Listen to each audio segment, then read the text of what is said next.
Oke.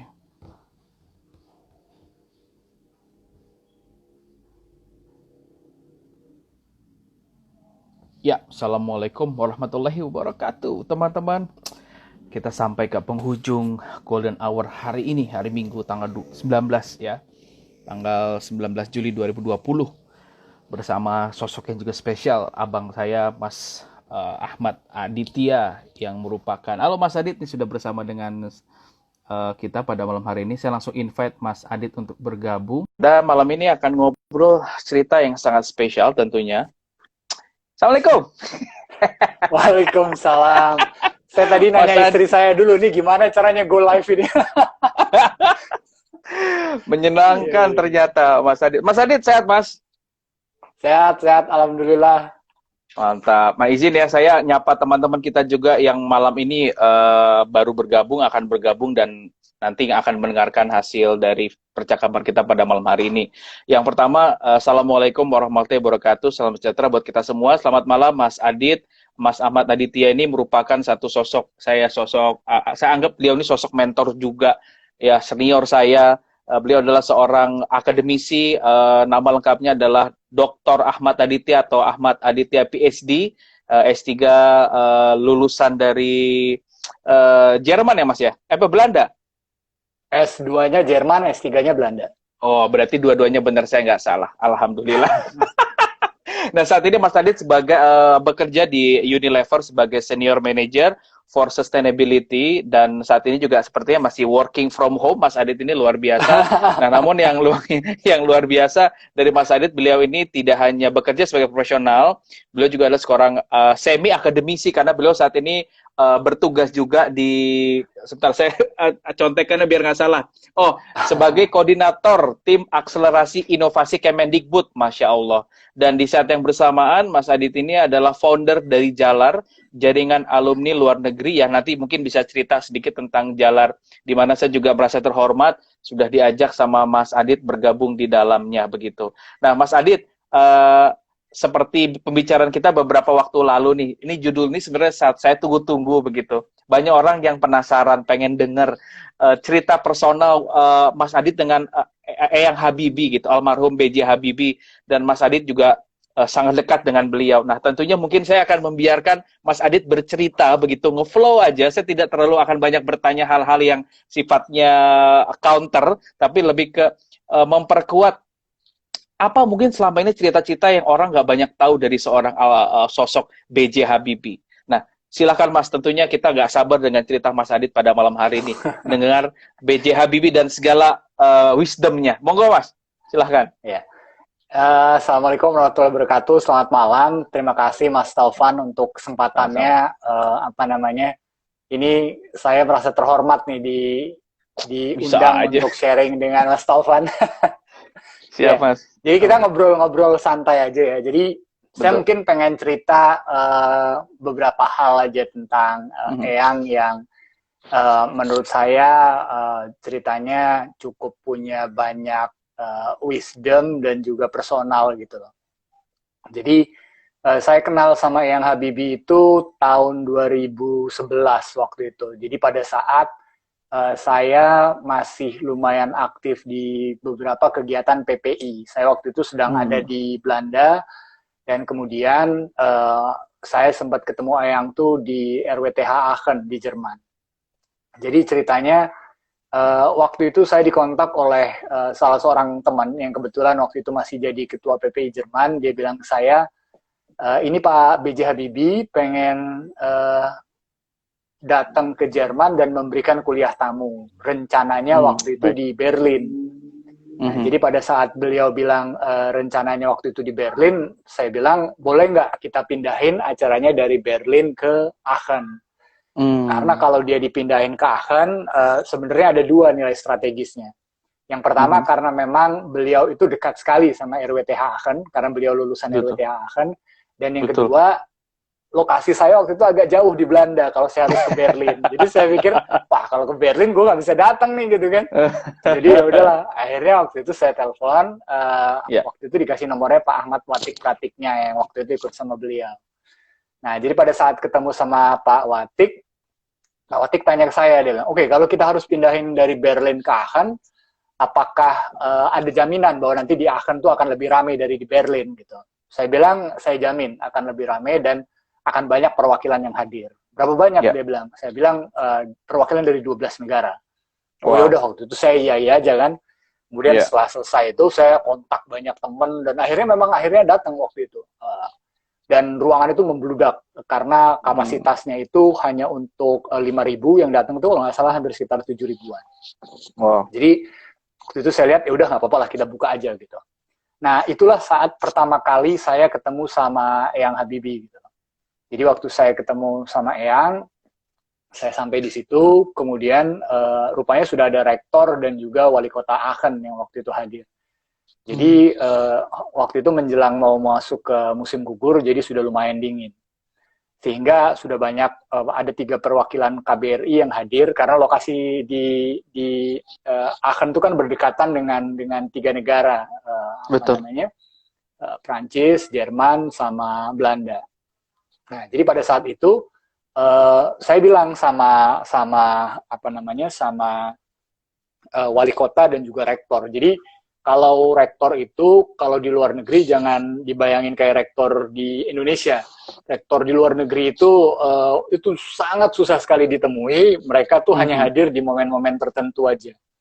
Nah, jadi pada saat itu, pada saat saya datang ke sana, saya bilang, Pak, kita masuk aja di dalam, saya bilang, karena ini dingin. Jadi kalau misalnya Bapak nunggu di luar, nanti takutnya malah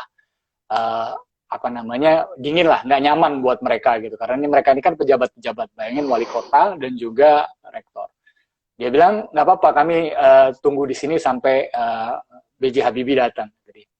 Jadi waktu itu saya baru tahu bahwa inilah karismanya seorang B.J. Habibie gitu. Jadi orang yang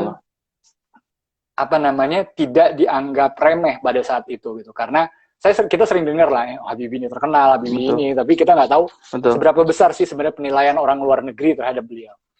Jadi singkat cerita, waktu itu Eyang datang, kemudian semua berkenalan di situ. Saya bilang sama Eyang, Eyang, saya akan jadi asisten. Waktu itu saya belum panggil Eyang, saya bilang, Pak, saya akan jadi asisten yang menemani Bapak 1 hari penuh ini. Oh ya udah, kata dia gitu. Jadi begitu beliau masuk. Jadi begitu beliau masuk, ditemanin sama itu memang kerasa ya atmosfer dan auranya. Jadi begitu masuk itu semua orang berdiri gitu, langsung semua orang berdiri dan seperti ngeliat inilah orang yang ditunggu-tunggu gitu kan. Kemudian akhirnya kita arahkan ke bangku depan, dan bangku depan akhirnya nggak lama beliau ngobrol. Jadi yang ada beberapa poin yang saya kagumi pada saat saya pertama kali ketemu beliau tuh. Satu adalah first impression-nya ya. First impression-nya itu beliau itu orang yang tidak formal gitu. Tidak formal dalam artian harus ada protokoler tertentu gitu. Dan orangnya itu sangat warm banget. Kalau orang ketemu dia itu berasa cepat akrab gitu, kayak orang yang udah kenal lama gitu. Dan kemampuan dia membuat suasana seperti itu yang menurut saya itu tidak banyak dimiliki oleh banyak pejabat ya. Jadi itu yang pertama. Yang kedua, jadi begitu beliau naik ke panggung itu, dia cerita tuh panjang lebar. Dia cerita panjang lebar tuh hampir sekitar 3 jam. Jadi, karena acara itu kan banyak ya. Acara itu kan banyak, jadi saya pikir, wah ini kalau ngomong terus nanti yang lain nggak kebagian ini. Jadi akhirnya, saya dikasih panitia kan, ayo maju-maju, kata dia, ingetin sudah ini. Saya ingetin gitu, dia bilang, kamu tunggu bentar ya, kata dia, saya belum selesai bicara. Jadi akhirnya, udah nggak apa-apa, biarin aja lah, dia ngobrol aja gitu. Dan dia bicara itu tanpa teks dan berdiri gitu loh. Untuk orang yang umurnya sudah hampir 80 tahun waktu itu. Jadi dia berdiri di situ dan kita tuh yang kayak, wah ini kok nggak berhenti-berhenti ya berdirinya, apa nggak capek apa. Dan dia terus saja bicara gitu. Dan itu yang kesan kedua. Nah, pada saat Eyang turun panggung waktu itu, jadi pada saat Eyang turun panggung, itu tuh langsung tuh ribuan orang itu ngerubuti beliau itu, merangsek ngerubutin beliau. Saya baru kali itu ya, saya sering ketemu lah sama banyak pejabat negara dan saya kenal sama banyak pejabat negara, tapi saya baru kali itu ngelihat orang tuh begitu mendekati beliau tuh sampai kemudian ini. Dan itu macam-macam, ada yang mau salaman, ada yang foto. Ini dia bilang, saya ngidolain sejak kecil Pak Habibie, kata dia, ini buat Bapak. Jadi banyak bener sampai akhirnya. Jadi waktu itu yang menjaga tuh ada saya dan ada pas pampres kan. Jadi kita waktu itu nggak bisa masuk karena banyak banget orang tiba-tiba langsung ada di depan kita. Jadi saya akhirnya sampai agak berjarak gitu sama beliau. Dan akhirnya dia itu baru bisa keluar karena dia tuh bener-bener ditekan dari mana-mana. Dia baru bisa keluar ketika ada satu orang KBRI yang deket beliau, itu ada fotonya tuh saya pasang di Facebook. Dia peluk gitu Pak Eyang B.J. Habibie itu, kemudian dia dorong orang itu keluar gitu, baru akhirnya bisa keluar. Jadi begitu dia keluar, itu orang masih ngikutin di belakang, dan akhirnya sampai saya bilang buat barikade. Jadi sampai dibuat akhirnya 2 lapis barikade teman-teman PPI yang waktu itu nutupin ruang foyer itu. Jadi begitu itu, jadi ini ada Eyang duduk di sini, kemudian ada duta besar duta besar Belanda, duta besar Jerman, sama satu lagi itu saya lupa kalau nggak salah perwakilan KBRI mana gitu. Jadi berempat begitu. Saya sebagai asisten waktu itu duduk di belakang kan, karena di itu hanya beberapa orang aja yang berhak yang bisa duduk di tempat itu. Jadi akhirnya duduk di situ, ada Eyang, kemudian saya ini, dan saya merasa wah ini sudah bisa sedekat ini aja udah luar biasa banget senengnya gitu kan, karena ini orang yang nggak pernah saya temuin gitu loh sebelumnya, dan selalu pengen ketemu tapi nggak bisa gitu. Jadi pada saat dia di situ saya lihat tuh orang tuh berusaha tetap mau masuk gitu, kayak enggak, saya pengen masuk gitu. Tapi akhirnya ditahan sama teman-teman. Saya merasa wah ini beruntung banget udah bisa deket situ. Sampai akhirnya waktu itu duta besar saya lupa Perancis atau mana, dia bilang saya harus duluan ya Pak Habibie. Jadi dia duluan, dia berdiri gitu. Nah, ketika dia berdiri kan ada satu kursi kosong. Nah, dari situ kemudian Eyang tuh bilang, Adit, kamu duduk di situ aja, kata dia. Saya bilang, nggak enak ya, ini kan untuk ini. Terus, nggak apa-apa, duduk aja di situ, kata dia. Jadi akhirnya saya duduk di situ dan ngobrol sama dia. Itulah yang waktu itu saya benar-benar ngerasa, ini kayaknya momen seperti ini nggak akan pernah terulang lagi dalam hidup saya gitu. Jadi akhirnya dia ngobrol, dia cerita panjang lebar dan lain-lain. Jadi saya memperhatikan waktu itu lumayan detail gesture dan ininya. Dan baju yang beliau, saya masih ingat sampai sekarang, baju yang jas yang beliau pakai itu jahitannya beberapa lepas gitu. Saya bilang, ya ini mantan presiden tapi kok bajunya kayaknya biasa aja gitu loh. Jadi ya, itu cerita perkenalan pertama saya sama Eyang Habibie gitu. Yang waktu itu saya pikir, kayaknya saya nggak akan pernah bisa ketemu lagi, jadi ini adalah momen yang akan saya kenang seumur hidup saya waktu itu, saya pikir. Jadi, ya udah, ternyata takdir kan bercerita yang lain waktu itu. Ya, itu. Mungkin bisa cerita, nggak apa-apa, biar teman-teman tahu, Mas. Iya. Jadi itulah cerita pertama gitu yang menurut saya tuh sangat berkesan gitu dari beliau salah satunya. Kemudian dari situ akhirnya jadi kenal dan dekat sama salah satu cucu ponakan beliau, dan akhirnya jadi menikah kan sampai sekarang. Jadi istrinya. Jadi sebenarnya Mas Adit ini adalah cucu menantu ya Mas ya. Jadi buat teman-teman yang belum tahu, Mas Adit ini alhamdulillah ya, beliau ini adalah cucu menantu dari almarhum B.J. Habibie. Ya, dan ketemu istri yang sekarang juga di sana ya Mas ya, ngelihat kayaknya wah boleh juga nih Habib. Ternyata jodoh ya, Masya Allah. Silakan Mas, lanjut Mas. Jadi dari situ itu yang ini. Nah dari situ kemudian saya tuh punya kesempatan banyak berdiskusi lah sama beliau, banyak berdiskusi dengan beliau dan banyak melihat langsung bagaimana beliau itu berperilaku dan menghargai orang ya. Jadi pernah satu kesempatan ketika beliau sempat dirawat di RSPAD waktu itu. Jadi kita dikabari ini yang mau keluar hari ini gitu, bisa nggak datang ke sana ngeliat. Jadi kita waktu itu berangkat ke RSPAD. Jadi kita berangkat ke RSPAD, kemudian kita lihat lah yang lagi disiapkan gitu beberapa barang-barangnya gitu untuk keluar dari RSPAD. Kemudian nggak lama itu pas pampres itu ada yang deket gitu datang ke Eyang, kemudian dia bilang jadi pada saat Eyang dirawat di RSPAD itu saya ngelihat gitu ya, ada banyak sekali pejabat-pejabat negara, artis-artis terkenal gitu, kemudian juga pejabat-pejabat internasional gitu yang datang. Ada salah satu direktur dari lembaga keuangan dunia waktu itu. Jadi saya lihat langsung salah satu direktur dari lembaga keuangan dunia ini dia datang ke sana. Kemudian setelah dia datang ke sana itu dia bilang di situ, saya ini datang dari negara ini, pengen ke Indonesia, Cuman sebelum saya ketemu sama presiden, dia bilang, saya mau ke RSPAD dulu ini, kata dia. Karena saya pengen ketemu sama Pak B.J. Habibie. Jadi di situ kemudian saya lihat tuh dia berdoa di situ, kemudian selesai berdoa, kemudian dia baru berangkat. Jadi saya melihat penghargaan orang terhadap beliau tuh, jadi gini loh, kalau menurut saya ya. Ternyata saya baru banyak belajar itu bahwa orang itu dihargai karena karyanya gitu loh. Itu yang saya lihat langsung dan saya belajar langsung dari beliau. Jadi kita bisa boosting tentang diri kita macam-macam lah. Saya bisa boosting, saya adalah ini, saya adalah itu, saya adalah ini. Tapi acknowledgement itu kan datangnya dari orang lain ya, yang melihat kita gitu loh. Untuk validasi eksternal dari luar ya, betul, validasinya dari luar. Bentuk validasi eksternal dari luar. Jadi orang akan lihat kira-kira apakah orang ini earn my respect atau enggak gitu loh. Nah, jadi kalau yang earn our respect itu teman kolega kita mungkin nggak terlalu susah ya, karena ini kan teman kita gitu kan, dia earn our respect gitu.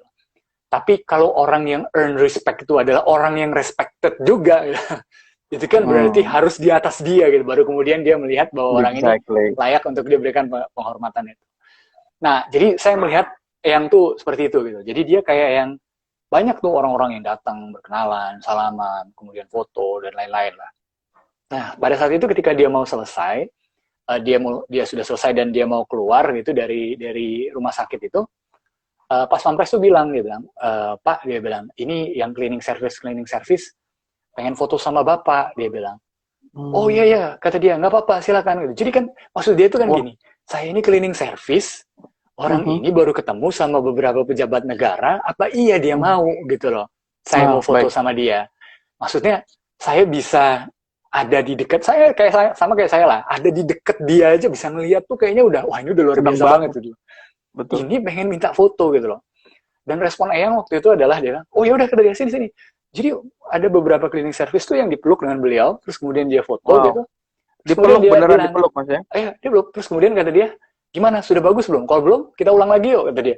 Jadi itu saya melihat bahwa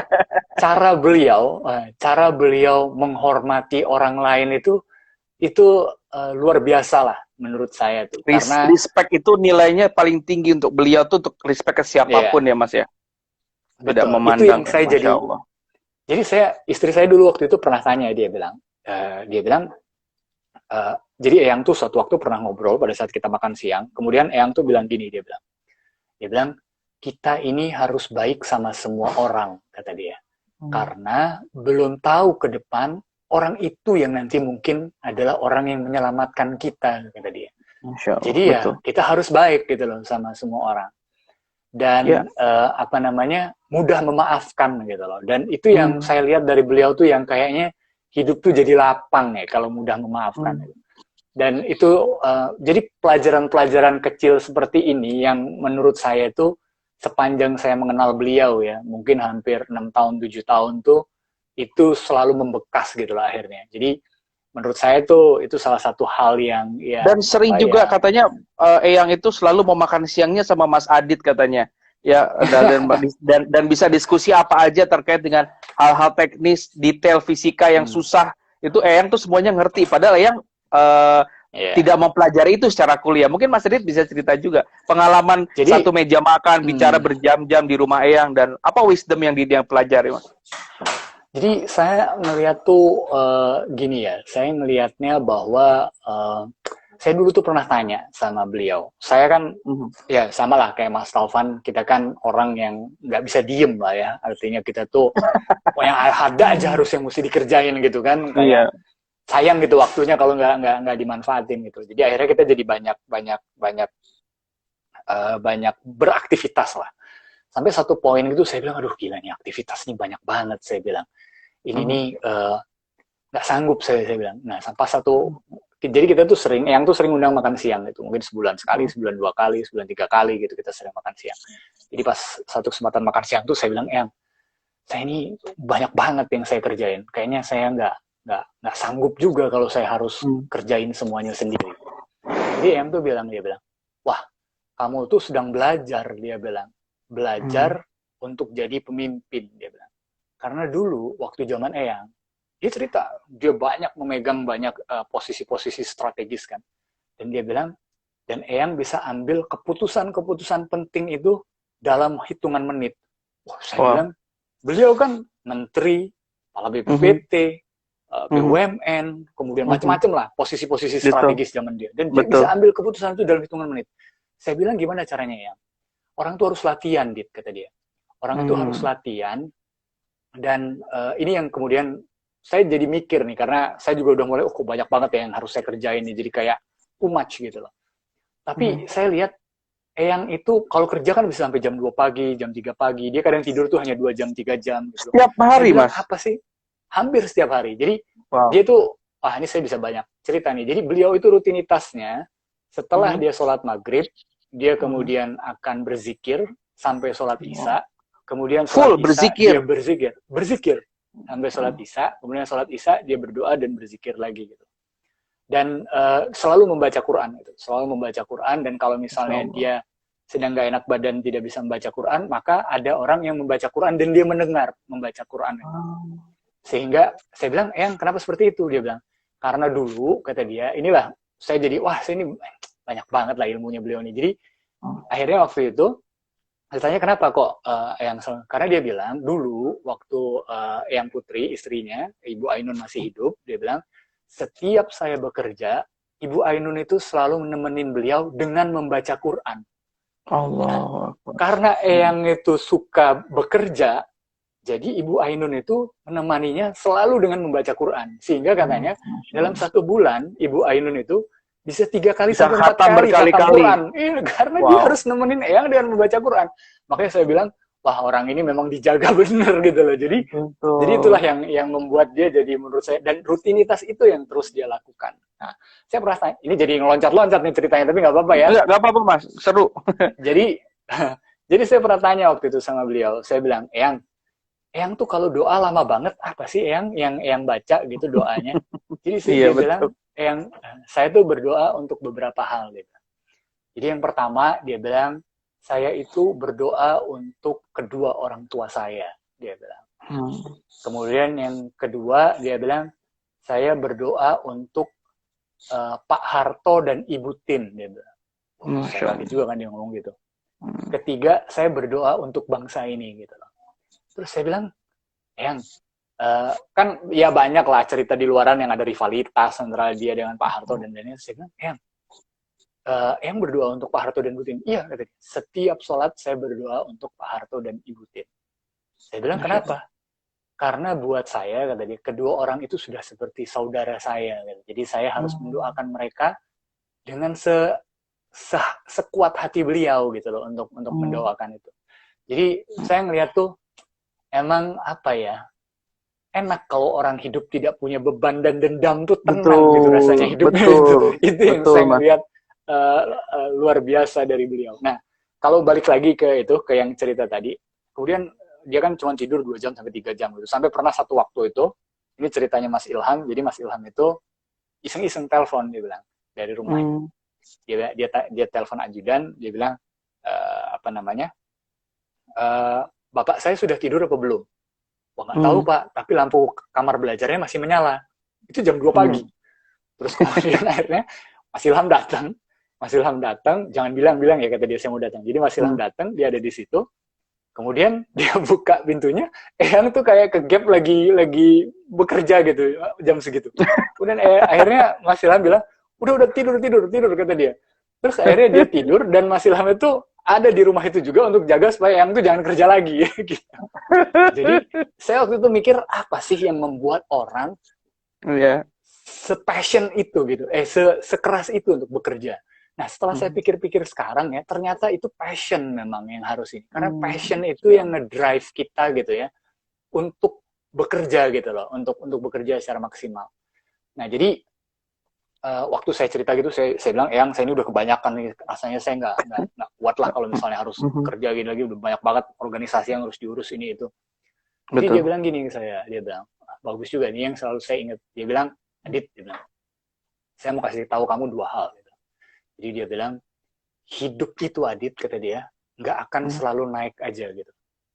Orang yang hidupnya naik aja, tiba-tiba ketika dia jatuh down, dia akan bingung gitu. Saya harus gimana gitu loh. Tapi justru dia bilang hidup yang up and down, itulah hidup yang akan membentuk karakter kita. Dan begitulah si Eyang itu ditempa gitu loh. Kayak orang udah banyak lah nonton film Habibie Ainun yang dia harus jalan dingin-dingin dengan sepatu yang bolong, kemudian dia ngikut perutnya gitu loh. Jadi and it still happen ya Mas ya, perjuangan beliau ketika itu ya. It's real happen. Jadi waktu itu saya nggak sempat lihat, tapi istri saya waktu itu sempat diajak ke, bahkan teman-teman yang ada di Jerman, di Aachen, waktu itu kan penasaran, ini bener nggak sih rumahnya nih? Jadi ada satu teman saya, dia mantan ketua VPI Jerman, Feby, dia bilang sama saya, gila tuh kata dia, rumahnya Eyang Habibie itu waktu dia kuliah, jauh bener Dit dari mana-mana. Itu kayak tempat jin buang anak kata dia. Karena saking jauhnya, karena kan murah kan kalau dia jauh kan. Betul. Dan beliau rela-rela setiap hari seperti itu jalan kaki Mas ya. Dia rela jalan kaki setiap hari seperti itu. Jadi itu yang pertama. Kemudian yang kedua dia bilang gini, dia bilang, kamu itu nggak bisa membangun bangsa ini sendirian kata dia. Justru membangun bangsa ini harus bersama-sama gitu. Jadi artinya dia mau bilang bahwa nggak bisa gitu, semua beban kita pikul sendiri gitu. Tapi justru dengan bersama-sama itulah kita pikul beban ini ke depan bersama-sama. Setuju sekali. Betul. Nah, apalagi ya? Ya terkait yang itu, yang masalah dia bisa belajar. Jadi gini ceritanya. Jadi saya itu kan nggak pernah cerita. Meja makan tuh Mas ya. Cerita di meja makan Mas. Cerita di meja makan. Jadi saya itu kan nggak pernah cerita ya tentang siapa ini, keluarga siapa gitu. Jadi orang-orang kampus tuh ya nggak ada yang tahu gitu. Dan saya memang sengaja nggak mau sharing juga yang begitu kan. Nah jadi akhirnya pas saya mau ujian sekitar bulan November itu, saya bilang sama profesor pembimbing saya, saya bilang ini saya mau ujian, ini kakeknya istri saya, boleh ikut nggak? Terus dia bilang boleh aja kata dia, kan ini memang untuk acara keluarga. Kemudian dia bilang oh ya udah kalau gitu nanti saya coba bilang, tapi kakeknya istri saya ini Habibie itu presiden. Dia bilang oh iya kalau gitu kata dia harus rektor ini yang chair nih, nggak bisa dekan gitu dia. Nanti saya bilang supaya rektor yang chair. Luar biasa. Jadi akhirnya saya bilang kan waktu itu, aduh ini ngomong nggak ya, kalau saya nggak ngomong nanti salah, kalau saya ngomong nanti repot. Jadi akhirnya saya bilang aja gitu, saya bilang Eyang saya mau ujian tanggal 7 Desember tahun 2016, tapi kalau misalnya Eyang nggak bisa hadir nggak apa-apa gitu loh. Kemudian dia bilang saya, enggak, saya mau hadir kok kata dia. Nanti bilang aja kata dia sama pembimbing kamu kata dia untuk saya bilang mau hadir. Ya akhirnya saya cerita, akhirnya udah di situ. Kemudian pada saat hari H itu saya deg-degan juga kan, wah ini jadi kan orang mau ujian disertasi doktor kan pasti deg-degan kan. Jadi double deg-degannya double itu. Jadi akhirnya saya nyiapin segala kan, wah latihan ini segala. Jadi begitu saya datang ke ini, sudah ada tuh dua orang bule nunggu di depan pintu gitu. Jadi dia pakai inilah walkie-talkie dan keamanan security segala. Kemudian karena yang mau datang, jadi protokoler KBRI kan harus ngatur juga kan. Jujur rame lah itu sidang. Saya bilang, ini kok sudah rame aja di depan gerbang ini kan. Nah jadi begitu yang itu datang, kemudian dia turun dari mobil, kemudian diarahkan langsung ke ruang rektor. Jadi saya terpaksa ikut kan nemenin ke ruang rektor. Wah ini yang mau sidang S3 diuji sama rektor, masuk ruangan rektor. Ruangan rektor. Jadi akhirnya rektornya di situ, kemudian ada Eyang, kemudian saya duduk di sini. Jadi Eyang banyak tanya gitu sama rektornya, dan beliau kan bisa bahasa Belanda ya, jadi dia ngobrol pakai bahasa Belanda gitu, dan macam-macam dia cerita pakai bahasa Belanda. Dan akhirnya ini kayaknya kita sudah waktunya nih kata dia nguji si Adit. Jadi dia akhirnya berdiri, kemudian saya dicolek tuh sama pembimbing saya, dia bilang, wah baru kali ini kata dia yang mau nguji lebih grogi daripada yang mau diuji. Jadi akhirnya sana ngobrol, cerita panjang lebar gitu. Intinya singkat cerita waktu itu saya masukin dalam YouTube juga sidang ujian doktor saya.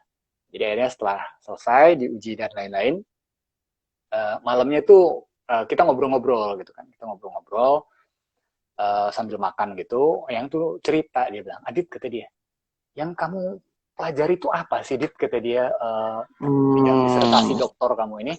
Betul. Kemudian saya kan mikirnya kan yang ini kalau saya jelasin detail nggak paham kan, karena takutnya kalau saya jelasin detail nanti terlalu ya kayak mocking dia lah gitu loh. Kayak, dia Betul, bilang, oh iya betul. ini tentang laut, tentang arus laut, gelombang laut, yang gini gitu, gini gitu. Oh iya iya, dia bilang. Berarti kamu tahu dong, kata dia, tentang apa namanya, hydrostatic pressure ya, kata dia. Karena kan hydrostatic pressure itu dia bilang kalau dengan bentuk yang apa namanya seperti bola tuh dia bisa lebih tahan kan. Saya bilang, kok dia tahu ya? Kemudian saya tanya, oh iya gini. Kemudian akhirnya jadi diskusi kan. Diskusi tentang turbulence kinetic energy, Reynolds stress, kemudian macam-macam, supercritical flow, macam-macam gitu kan. Terus akhirnya setelah selesai diskusi itu sekitar setengah Dan jam, saya bilang, beliau ngerti semua tuh ya Mas ya? dia ngerti dan dia men-challenge gitu. Bukan hanya kayak oh iya, tapi men-challenge. Oh berarti kalau gitu gini dong. Kalau misalnya dynamic hydrostatic pressure gini dong. Kemudian akhirnya dari situ ngobrol. Kemudian saya bilang, yang kok yang tahu? Saya bilang apa yang saya pelajari ini gitu. Nah, terus kemudian dia bilang, iya, dia bilang, jadi waktu Eyang masih sekolah doktor di Jerman, Eyang tuh sempat sakit, ada di rumah sakit. Jadi Eyang baca, ada buku tentang hydrodynamic pressure. Sakit Bilang, aja masih baca, bacanya iseng lagi katanya ya, luar saya biasa. bilang, Eyang, bukannya buku itu berarti sudah puluhan tahun yang lalu dibaca, kok masih ingat? Saya bilang gitu. Dan jadi dia cerita tuh bisa dengan sangat jelas gitu, dia menjabarkan itu. Jadi ya luar biasa lah, saya bilang kalau soal itu tuh itu menurut saya jadi salah satu hal yang Kalau yang tidak terlupakan pastinya Mas ya. Iya iya. Kas kalau wisdom beliau yang mungkin nggak banyak orang tahu, tapi Mas Adit hanya orang-orang terdekat aja yang tahu dengan tahu dan dekat gitu. Wisdom apa aja sih Mas yang benar-benar luar biasa begitu, yang waktu itu kalau nggak salah teman-teman ini luar biasa. Mas Adit itu ketika itu cerita sama saya pertama kali, Mas Adit aja sampai nangis gitu. Saya aja nggak tahu, lupa part yang mana, tapi sekarismatik itulah seorang sosok B.J. Habibie sampai Mas Adit pun bercerita yang udah bertahun-tahun nggak ketemu sampai meneteskan air mata gitu. Nah mungkin Mas Adit bisa cerita beberapa hal tersebut Mas sama teman-teman pada malam hari ini. Saya tuh apa ya, kalau cerita tentang dia kebanyakan tuh memang kadang agak emosional juga. Jadi saya pernah satu waktu ketika saya selesai ujian, kita tinggal di Munchen sebentar gitu, kemudian yang ini kan kesian ya, anak-anak ini di Munchen kan tau lah, kere-kere lah kita ini kan kalau liburan itu kan. Jadi akhirnya ketika di Munchen tuh yang bilang, ayolah kita jalan-jalan, dia bilang, lihat Gunung Titlis, kalian kan belum pernah lihat, kata dia di Munchen. Betul. Oh ya udahlah, kita berangkat waktu itu. Jadi kita tuh khawatir kan, karena kan bersalju kan gunung itu, tapi yang tuh tetap pengen ngajak ke Gunung Titlis. Jadi akhirnya diajak sama beliau, kemudian selesai lah ini sambil dia cerita, kemudian dia happy lah, dia nunjukin apa namanya, this is how German life gitu lah, kemudian cerita di macam-macam, selesai ngobrol, kemudian lepas dari situ kita turun dari gunung, kemudian beliau bilang, ayo kita makan dulu, dia bilang, kita makan dulu, oh iya, saya bilang, jadi akhirnya kumpul, makanlah kita bareng-bareng di satu restoran. Kemudian saya yang lagi duduk, saya di sini, kemudian istri saya, kemudian kita ngobrol. Jadi pada saat kita ngobrol gitu tuh HP-nya Eyang tuh nyala terus gitu, bunyi gitu, kayak ada orang telepon masuk. Kemudian dia ini, kemudian akhirnya setelah selesai ngobrol, pada saat ngobrol itu kemudian saya bilang, Eyang, itu kok HP-nya nggak diangkat? Saya bilang, karena sudah bolak-balik ini terus, kata saya. Telepon terus, betul. Terus dia lihat kan, oh nggak apa-apa, kata dia, biarin. Gak apa-apa, yang saya bilang diangkat aja. Oh enggak, ini kan ini, kata dia. Jadi cerita dengan santainya. Ini yang punya BMW ini, kata dia. Nggak apa-apa lah, nanti aja, kata dia. Kan kita masih yang punya BMW aja dikacangin sama yang telepon ya. Terus saya bilang sama dia, terus saya bilang, apa nggak apa-apa, saya bilang, ini kan orang lagi nelpon. Nggak apa-apa, nanti dia telepon lagi kok, kata dia. Jadi saya ngeliat cara beliau menghargai orang tuh luar biasa lah. Jadi terutama orang menghargai family time itu ya, Mas ya. Menghargai family time itu yang menurut dia, jadi gini, saya jadi banyak belajar sama beliau. Jadi dan ini yang saya mau coba praktekin. Kerjaan itu gak pernah ada habisnya, Van. Betul, betul. Kerjaan itu ada habisnya. Jadi kalau kita mau make time for our family, just make it gitu lah. Dan stop everything else. Itu yang saya belajar dari dia. Jadi pada saat saya ya selalu dengan beliau. hanya satu kali selama saya kenal sama beliau, pada saat kita ngobrol berdua, hanya satu kali obrolan kita itu tersela. Dan itu karena ada telepon dari Pak Jokowi. Selebihnya saya nggak pernah, Van. Selalu ngobrol tuh hanya itu dengan dia aja berdua. Cuma satu kali itu. Dan ya itu karena karena kan nggak enak kan. Dan Pak Jokowi Pak Presiden kan yang telepon masa dikacangin. Iya, jadi itu kan ini. Jadi selama itu. Jadi saya belajar, if you want to make time for your family, make your time for your family and appreciate that time. Itu yang menurut saya jadi kemampuan beliau menempatkan prioritas mana yang jadi prioritas, itu yang menurut saya luar biasa lah. Nah, jadi saya akhirnya jadi banyak tahu sebenarnya Eyang ini bagaimana sih orang melihat bagaimana dunia melihat B.J. Habibie. Itu yang waktu itu saya jadi banyak belajar. Dan beliau kan bisa bicara dengan siapa aja ya. Beliau bisa dia bisa dengan santai bicara bahwa saya baru kemarin tuh ketemu sama si ini nih, kata dia. Dari luar negeri itu. Saya baru kemarin dia minta ngobrol tentang ini gitu. Dan dia kayak dengan santai lah cerita seperti itu. Jadi ini adalah orang yang kalau dia mau, Van, ini adalah orang yang kalau dia mau, he can get a lot of benefit gitu dari posisi dia gitu kan. Maksudnya semua orang mau ketemu dia gitu. Dia bisa get a lot of benefit gitu dengan pengaruhnya dia, dengan powernya dia, dengan macam-macamnya dia. Gitu. Nah, jadi suatu waktu kami itu datang kan, kami datang ke Patra gitu, karena ya temenin Eyang lah gitu katanya. Jadi akhirnya kita datang ke sana, ngeliat Eyang. Kemudian Eyang tuh, saya tuh baru ngeliat apa ya, at the end itu, Van, at the end, when we grow old ya, dan kemudian yang orang akan kenang dari kita tuh hanya karya kita aja gitu. Dan kebesaran nama kita itu dan budi baik ya Mas ya, karya dan budi baik itu, Mas ya. Wah, itu ada ceritanya lagi, Van, nanti.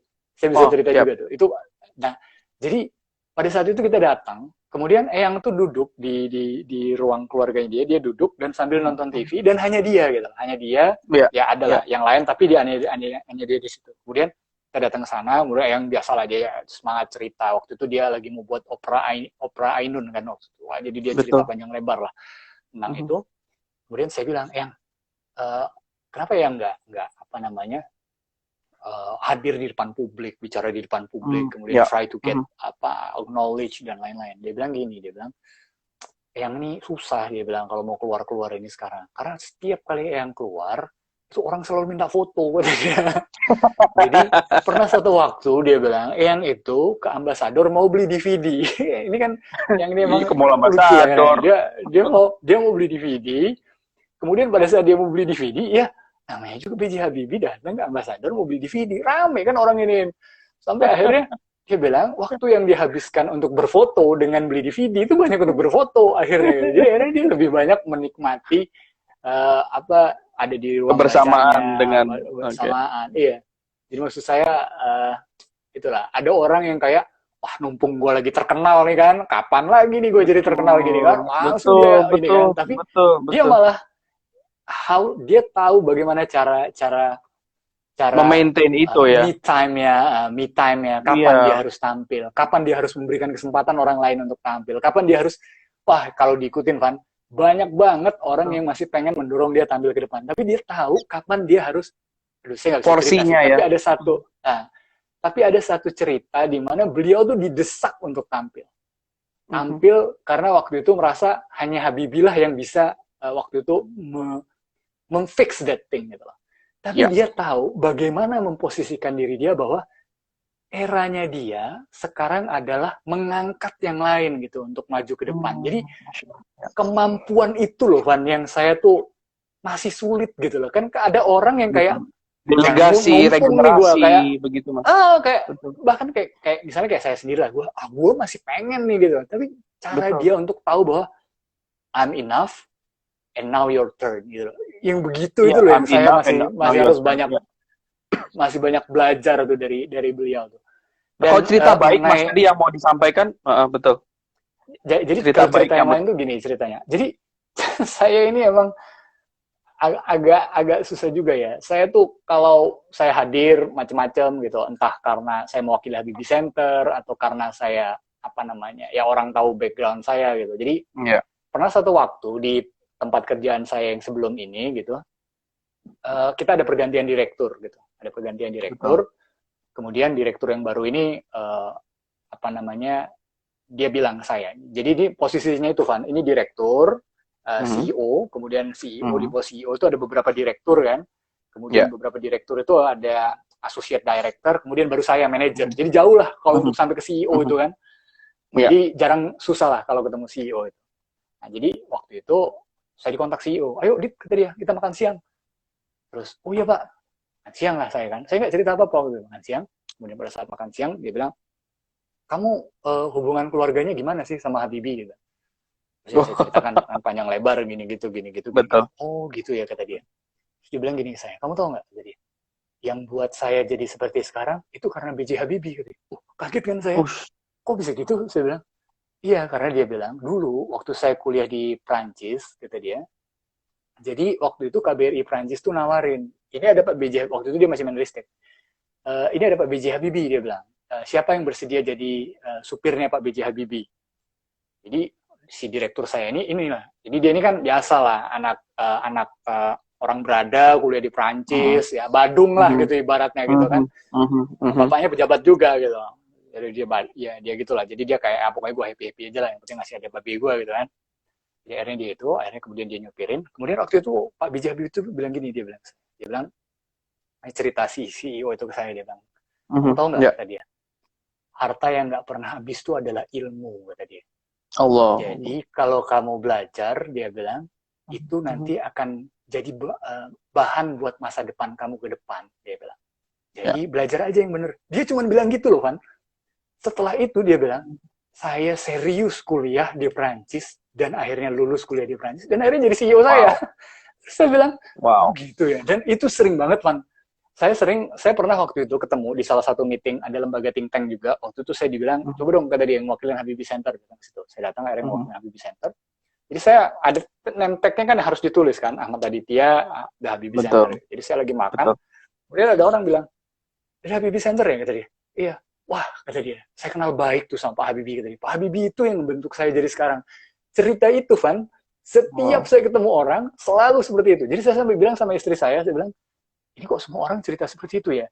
Si Eyang ini budi baiknya apa aja sih yang ditanam, saya bilang gitu.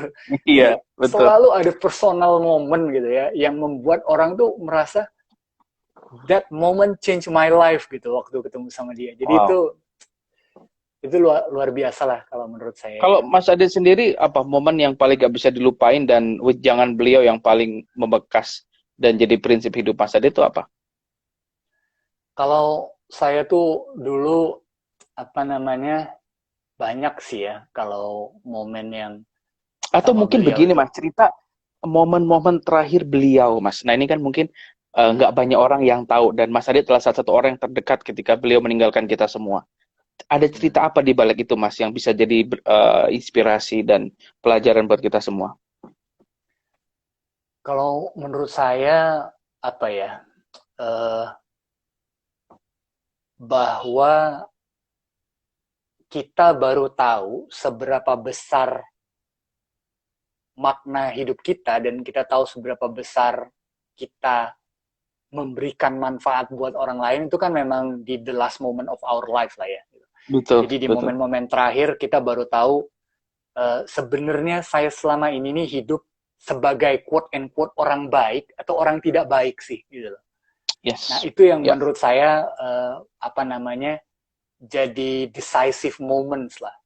Karena kalau misalnya pas kita lagi sakit atau apa, orang yang datang sedikit atau apa, kan kita baru tahu, oh ternyata mungkin saya ketika hidup tuh ini. Dan pada saat di momen terakhirnya yang tuh, menurut saya selalu banyak ya orang-orang yang datang mendoakan, nggak berhenti-berhenti gitu ya, untuk seperti itu.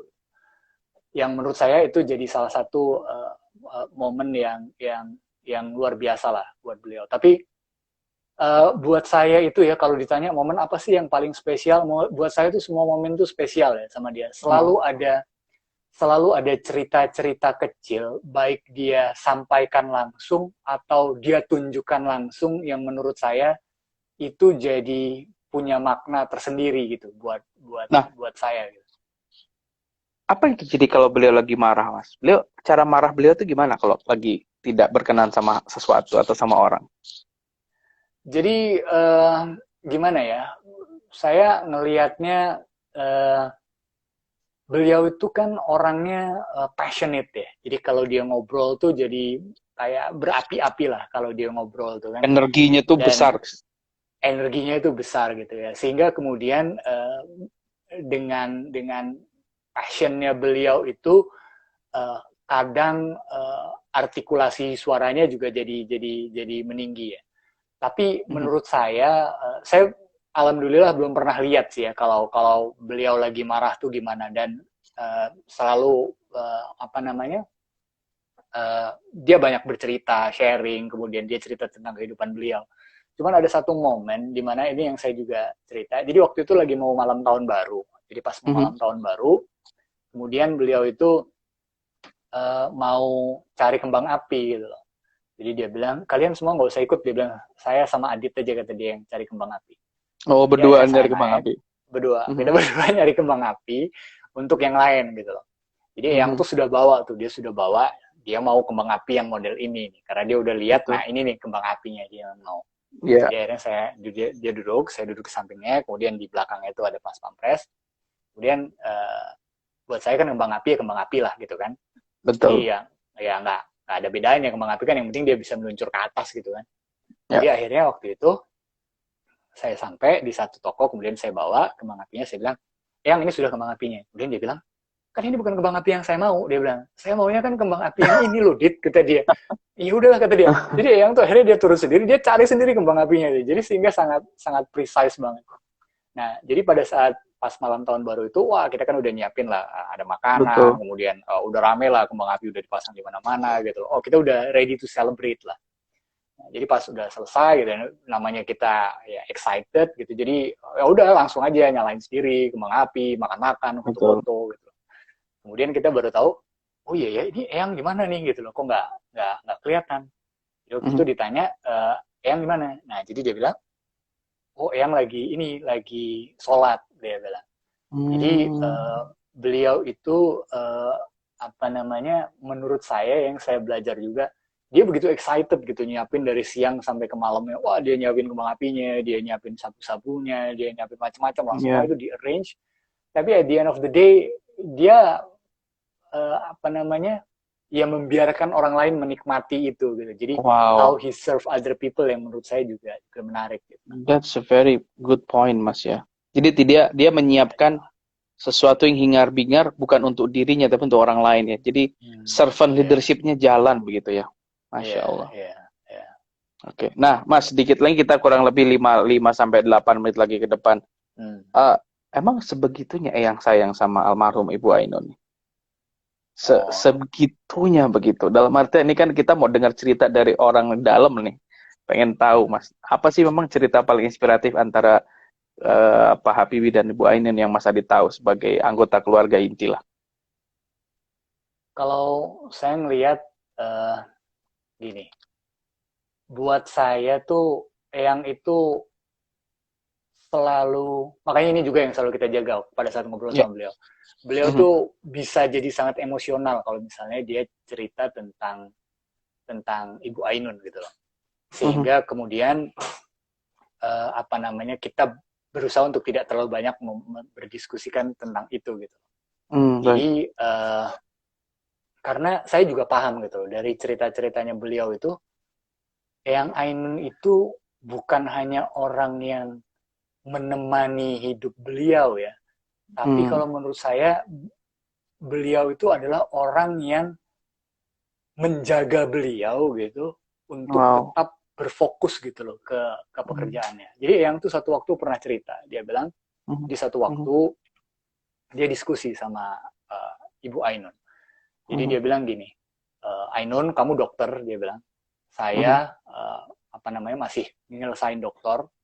Mhm. Sekarang saya kasih dua pilihan tadi. Uh. Dua pilihan itu kamu yang maju di depan, kata dia, Mhm. untuk Mhm. ngebangun nama besar keluarga ini gitu loh. Biar Iya. saya yang di belakang untuk merawat Wow. keluarga ini. Berbagi peran begitu Atau Mas ya? kata dia berbagi peran. Atau saya yang di depan dan kamu Mhm. yang mengurus semua keluarga ini. Jadi akhirnya waktu itu Ibu Ainun dengan legowonya itu dia bilang, Mhm.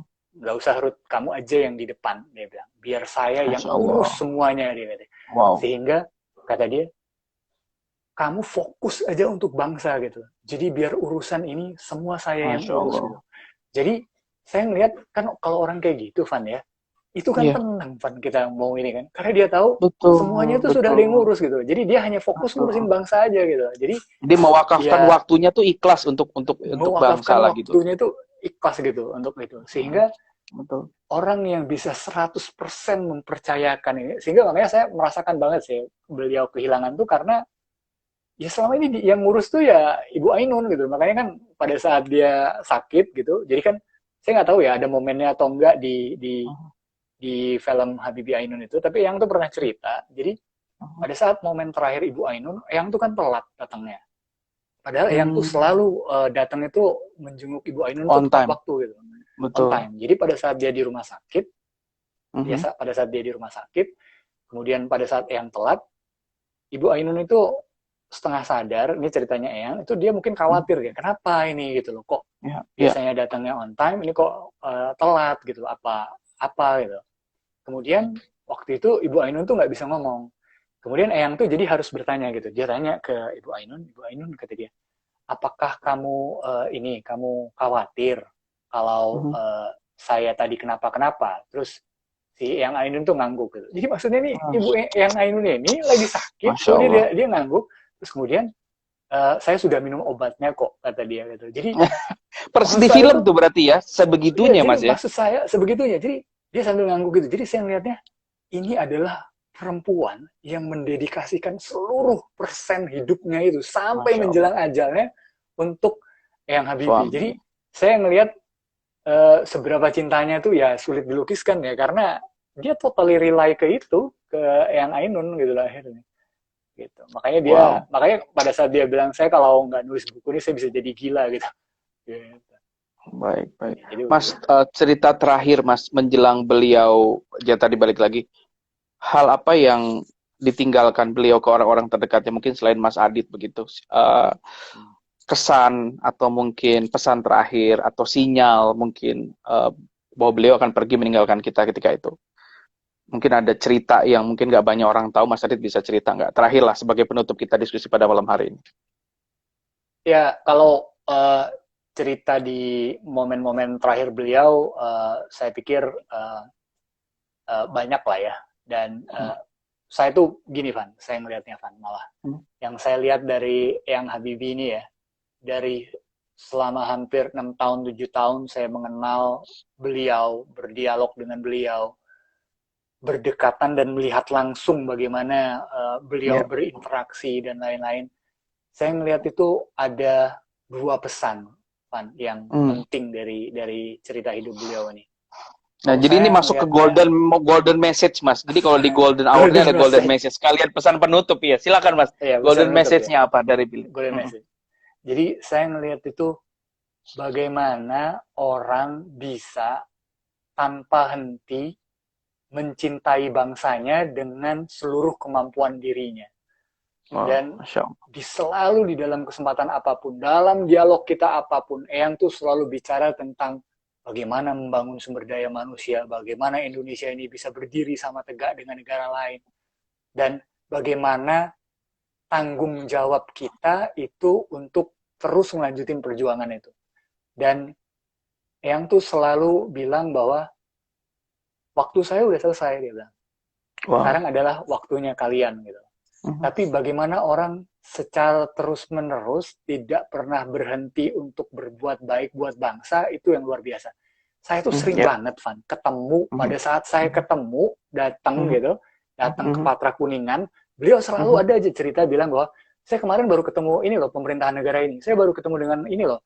Bahkan pernah satu Mhm. waktu, saya itu lagi di tengah hutan, Van. Saya lagi di tengah hutan, ini bayangin ya, orang umur 81 tahun, 82 tahun, saya lagi di tengah hutan lagi kerja, tiba-tiba Mhm. ditelepon. Mhm. Telepon, dia bilang gini sama saya. Aduh ini pokoknya ini luar biasa lah kalau ceritanya. Mhm. Udah banyak ceritanya. Saya lagi telepon, dia bilang, Adit, dia bilang, iya yang gimana? Ini ada orang minta Mhm. bantuin untuk buat WC bersih di Jawa Tengah. Bisa nggak kamu bantu, Oh. kata dia. Besok datang ya, kata Mhm. dia ke Patra. Nanti yang temuin sama orangnya. Bayangin, Pan. Orang sudah Wow. 82 tahun, nggak perlu lagi harusnya mikir-mikir itu, masih mikirin gimana caranya bisa buatin banyak WC bersih di Jawa Tengah. Oh, Saya Masya bilang, Allah. ini kan akhir orang yang udah selesai Van dengan dirinya, orang sudah selesai dengan dirinya, Hmm. udah cukup secara ekonomi, tapi masih mau memikirkan orang lain sampai ke ujung akhir hayatnya. Itu yang menurut saya Masya itu Allah. nunjukin bahwa lu kalau berjuang jangan setengah-setengah deh gitu loh, berjuang total gitu loh, dan ikhlas gitu loh Betul. berjuang itu. Dan yang kedua itu, yaitu tadi berkaitan dengan itu, menurut saya Eyang ini adalah orang yang kalau berjuang itu ikhlas, Van. Jadi dia nggak pernah, jadi saya sering banget ketemu orang kayak, wah saya tuh dulu dibantuin loh sama Pak Habibie. Jadi banyak banget orang-orang yang datang ketika kita ngobrol-ngobrol gitu, kamu tahu nggak, kata dia, saya bisa kuliah ke luar negeri, ini karena rekomendasinya Pak Habibie. Pak Habibie itu buatin surat buat saya bawa, saya Oh. dapat beasiswa, saya kuliah ke luar negeri gitu. Dan itu, Van, nggak pernah banyak orang yang tahu. Ini ada satu cerita terakhir, saya udah pernah cerita ke Taufan juga kan. Mhm. Jadi waktu itu saya bilang sama dia, pas lagi makan siang, Yang, saya bilang, gimana sih ceritanya kok Yang tuh bisa dipanggil jadi Mr. Crack gitu, saya bilang. Jadi dia bilang, dulu, dia bilang, waktu zaman Perang Dunia, dia ceritanya sambil santai itu, sambil makan. Dulu Ya, waktu zamannya Perang Dunia, dia bilang, orang itu kalau nembakin rudal, kata dia, itu kan harus menggunakan kontrolnya itu di sirip. Jadi sirip itu yang betul. mengontrol kemana rudal itu akan jatuh. Nah, Betul. dulu caranya mengontrol rudal dengan sirip itu susah banget. Jadi kalau mau nembak kemana, jatuhnya kemana. Sehingga itu nggak precise, dia bilang. Hmm. Jadi dibentuklah dua tim waktu itu. Gabungan antara Amerika sama Hmm. Eropa Barat, Mas kemudian punten sama dua menit 3 menit lagi mati, jadi mungkin bisa ya oke. ditulisnya cuma mau ngasih Ya. tahu 3 menit lagi Nah, mati ya nggak apa-apa. betul. Ah, Nah, jadi pada terus. poinnya akhirnya dia cerita disitulah orang kenal dia sebagai Mr. Crack karena dia bisa memecahkan permasalahan yang sangat pelik tadi gitu loh dengan pengetahuannya dia. Nah, itu yang kemudian saya ngeliat cerita-cerita seperti ini kan harusnya kayak ditulis di buku gitu kan, dipasang di Betul, mana-mana, betul, gitu di mana-mana betul, gitu. betul. Tapi buat dia that's just another phase of my life yang saya contribute untuk Wow, pengetahuan, untuk bangsa ya. Jadi itu tadi, nggak pernah berhenti mencintai bangsanya, dan yang kedua, bekerja dengan ikhlas. Gitu. Itu sih yang saya wah, dapat Mas dari Adit. beliau. Ini kalau di wrap up cerita kita malam ini banyak sekali story-story yang bisa menjadi pelajaran buat kita semua ya, yang memang punya apa ya, punya pemikiran niat baik untuk banyak kebaikan lah ke depan gitu ya. Dan ya insya Allah saya selalu berdoa energi baiknya Pak Habibie nular ke Mas Adit dan sehingga nular ke kita semua sahabat-sahabatnya Mas Adit. Dan Ya, ya tentunya dengan ikhtiar yang kita lakukan saat ini perlu dengan yang namanya apa ya tadi Pak Habibie bilang gotong royong, kekeluargaan, kolaborasi ya Mas ya. Nah, jadi saya senang banget bisa dengar cerita Mas Adit tentang almarhum Eyang Rudi atau Pak B.J. Habibie, sangat luar biasa. Semoga apa yang Mas Adit sharing bisa memberikan banyak pencerahan, inspirasi buat teman-teman yang mendengarkan saat ini ataupun yang nanti mendengarkan rekamannya. Dan saya yakin akan banyak yang dengerin Mas, karena nggak ingin ingin dengar lebih banyak tentang Eyang Habibie yang nggak mereka lihat di banyak media mainstream. So, Mas Adit, makasih banyak ya Mas waktunya. Salam masih hormat banyak Mas buat Alvan. Ya, istri, dan tentunya kita ketemu lagi di dunia realita. Kan ini kan dunia maya Mas Adit ya. Jadi luar biasa. Mas, makasih banyak ya. Sampai ketemu oke, di makasih banyak Mas lain waktu ya. Alvan. Ya, ya. Assalamualaikum. Terima kasih Mas. Salam.